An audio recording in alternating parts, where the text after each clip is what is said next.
It's back. Woo! Odyssey's Oceanfront Concerts on the sands of Virginia Beach, April 26th through 28th, with performances by Juicy J, and Elite Chopper, along with T Grizzly, Skilla Baby, 310 Baby, and Shorty Shorty. A full weekend of entertainment going down Oceanfront with DJs, food, and more.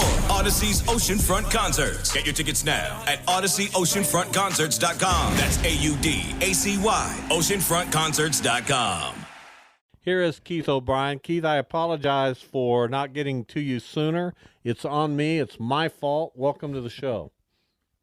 It's my pleasure to be here. Thanks for having me. So we're all very curious, and you've been doing these interviews about your new book about Pete Rose for a while.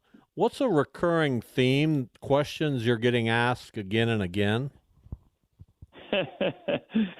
Well, everybody loves to ask about Pete Rose and the Hall of Fame, and everybody loves to ask about, the current landscape today with legalized gambling, the controversy in California involving Shohei Ohtani and his former interpreter, and what this all means for us as sports fans now. I would say those two are the probably most common questions.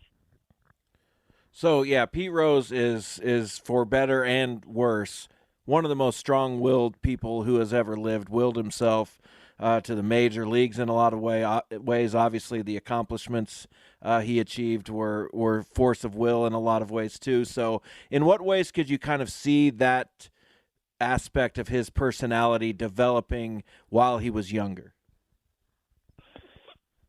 Yeah, so that force of will, as to use your term, really does begin when he's a boy on the west side of Cincinnati. The west side was, and in many ways still is, a working class part of the city. Pete, grew up in this environment, and he was the son of a man, Big Pete, his father, who had been a prominent athlete himself. Big Pete was a famous local football player in Cincinnati, but this was in a time when there was no professional football team in the city. So his father is a great athlete, but doesn't have the opportunities he wants. Young Pete is born, and he really fixates on making sure that his son becomes a great athlete. And so this desire to be great, this desire to be on the team, this desire to be a good player, all began as a boy on the west side. Talking with Keith O'Brien, he has a book out called Charlie Hustle, The Rise and Fall of Pete Rose and the Last Glory Days of Baseball. So I'm curious about the tail end of that title, after the comma, The Last Glory Days of Baseball. Talk about that and what that means and how you interpret that. Well, yeah, so Pete Rose plays professional baseball for 30 seasons. I mean, just think about that for a second. 30 years in professional sports. And so it's from 1960 to 1989. And in that time, everything changes in America, everything changes in the world, and everything changes in baseball. It goes from being this unpolished sport filled with lots of colorful characters who did and said things that you could never get away with today, to being a corporate sport. It absolutely changes into a corporate multi-billion-dollar sport. Just weeks before Pete Rose gets in trouble in 1989 for gambling, Major League Baseball has signed its first billion-dollar television contract. We're now able to watch televised games nationally 5-6 nights a week. And, in this new world, Pete Rose's style of play, his personality, and his misdeeds in the shadows are not going to fly anymore. And, with the subtitle of the book, I'm not suggesting in any way that we should be nostalgic for these, great glory days of baseball. But the fact is that the sport has changed in fundamental ways, not just in the 30 years Pete was there, but in the 35 years since he has been banned. And it doesn't nearly carve out a slice of our consciousness the way it did 35 years ago. What were your personal dealings with Pete Rose and maybe even his family while you were writing this book and researching? So, I wanted to get access to Pete Rose. I wanted to talk to him for the book, and I did. And Pete granted me 27 hours of recorded interviews before he stopped calling me back, before he shut down. I don't know why he stopped calling me back. We didn't have a falling out. But I was pushing Pete. And, I wanted to talk about everything. I want to talk about, both his exploits on the field that made him an icon and a hero, and his mistakes off the field, which, become his undoing. I wanted to talk to him about all of these things, and we did. And Pete did talk to me about things he's never spoken about before, but I think I ultimately pushed him as far as he was willing to go. Interesting. So we're talking with Keith O'Brien, the author of Charlie Hustle, The Rise and Fall of Pete Rose. You've written many other books. You're a New York Times bestseller. So I'm a writer. I've done a lot of interviews. My son, who's the co-host here, is also a writer.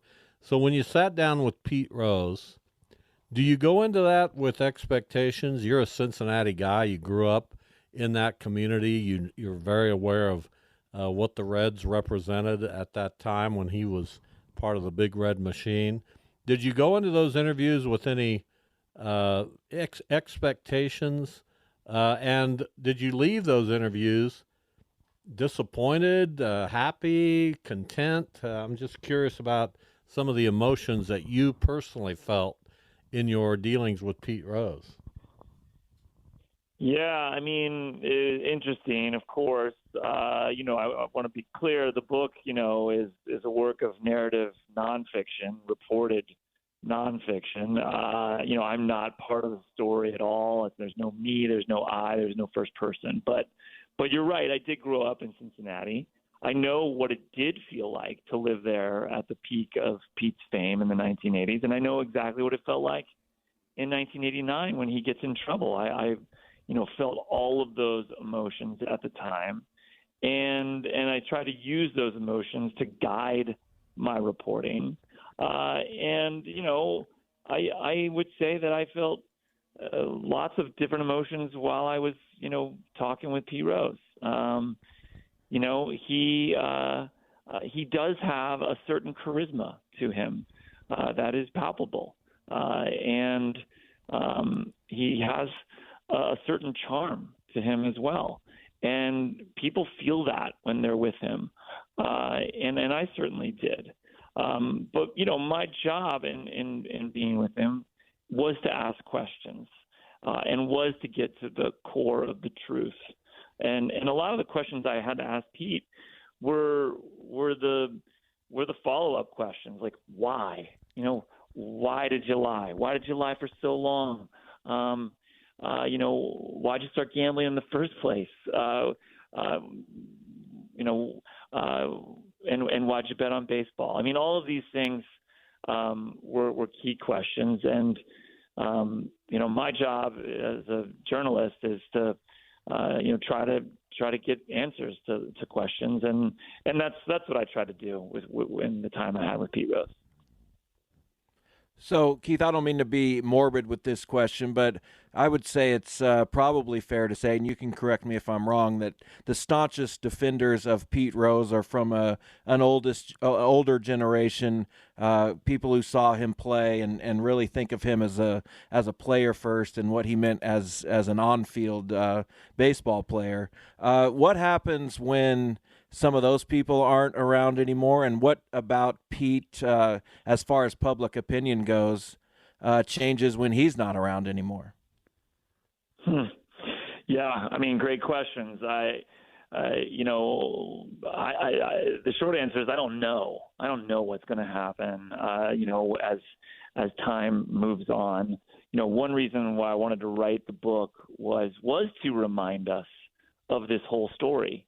I feel like in the last 35 years, as Pete has been banned from baseball and has made mistake after mistake off the field, we forgot why we ever cared about him in the first place. So, hopefully this book will remind folks of the whole story, the rise and the fall, why we cared, why we still care, what Pete Rose means to America. Because, again, whether you like him or not, he does mean something to America. He has lived an iconic and controversial and polarizing life, and it's one of the most fascinating lives of any athlete, I think, in the last 100 years. So I think the book will hopefully be there to tell people this story, whether they lived through it or not. And while you're right, as Pete and others of his generation die off, we will lose that firsthand account of people who saw him play. There are other changes happening right now that could swing public opinion to Pete Rose. I mean, the sweeping legalization of gambling in America in the last 6 years is fundamentally changing how we consume, talk about, view sports. It's fundamentally changing our relationship with sports. And it's also changing how we think about gambling. When Pete was banned in 1989, it was verboten. It didn't happen anywhere legally outside the state of Nevada. And now it's legal in 38 states, the District of Columbia. We legally wagered $120 billion last year on sports. It's a massive business and one of our fastest growing businesses. And I do think it will change the way we think about gamblers, gambling, and maybe even also Pete Rose. Well, Keith, we really admire the initiative of writing this book about Pete Rose. Many have written words about Pete Rose. You went the extra mile. Congratulations on publishing this book, and we're very appreciative that you came on our show to talk about it. It was my pleasure, guys. Thanks for having me. It's a great day to venture out in a spacious and capable Toyota SUV, like the new RAV4. With available all-wheel drive, it can go just about anywhere. And with plenty of passenger and cargo space, you'll go from morning carpool to weekend road trip without missing a beat. Plus, with available features like wireless charging and a touchscreen interface, your Toyota RAV4 will keep you connected no matter where you're going. Or check out a spacious Highlander. With seating for up to 8, it's a hub for family adventure. You'll drive in comfort and style with available heated and ventilated seats and all the latest tech. And with available hybrid models, your new Highlander can save you tons on gas. Right now, your local Toyota dealer has more vehicles in stock and is making delivery on new vehicles almost every day. So don't wait. Buy a RAV4 or Highlander today. Visit buyatoyota.com for deals and more. Toyota, let's go places. It's back. Odyssey's Oceanfront Concerts on the sands of Virginia Beach, April 26th through 28th, with performances by Juicy J and Elite Chopper, along with T Grizzly, Skilla Baby, 310 Baby, and Shorty Shorty. A full weekend of entertainment going down Oceanfront with DJs, food, and more. Odyssey's Oceanfront Concerts. Get your tickets now at OdysseyOceanfrontConcerts.com. That's AUDACY, OceanfrontConcerts.com.